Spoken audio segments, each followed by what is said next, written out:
Hello, my name is Rosaleen McElvaney and this is my colleague, Dr. Liz Nixon. I'm a clinical psychologist who've been working in the Public Health Service in Child Sexual Abuse Unit for a number of years. And I was really struck by the number of parents that I met during that time, just at the point in time where their child had disclosed that they'd sexually abused and the parent was looking for help. And I was struck by how distressed parents were. And when I looked at the literature on parents' experiences, I didn't see these experiences reflected in that literature. So early research on the topic of parents' responses to their child's disclosure of sexual abuse really painted mothers as being rejecting and disbelieving of their child's disclosure, and their responses were seen as really negative and largely homogenous. And then later research really used quantitative assessments to measure the psychological impact of the disclosure on the parents, and was also interested in understanding how parents' adjustment mediated children's recovery after the disclosure.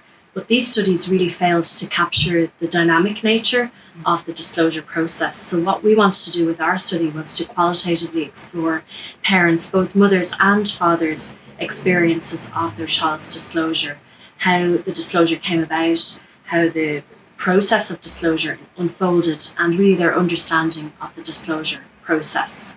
So what we did was we recruited parents through a child sexual abuse assessment and therapy centre, which was located in a large hospital, children's hospital in a large city in Ireland. And we interviewed 10 mothers and 4 fathers as part of the study, and their data were analysed using a grounded theory methodology. So we identified 3 themes. The first theme was making sense of the abuse in retrospect.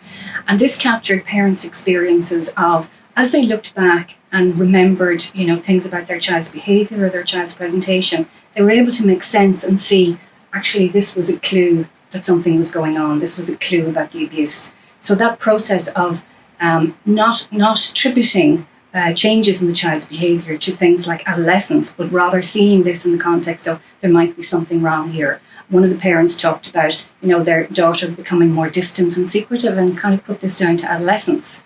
But actually now that they looked back, they could see signs that there was something wrong. And the second theme that we uncovered in the data was how parents' identity as a protector of their child was really challenged in the aftermath of their child's disclosure. And in order to compensate for this, parents adopted a really protective stance. For example, not wanting to leave their children out of their sight. They also described how they became sort of hypervigilant about the world, and really that their sense of trust in the world had been shattered. And parents really blamed themselves for not noticing that something was wrong with their child, and they did struggle to understand why their child had not disclosed about the abuse to them sooner. Mm-hmm.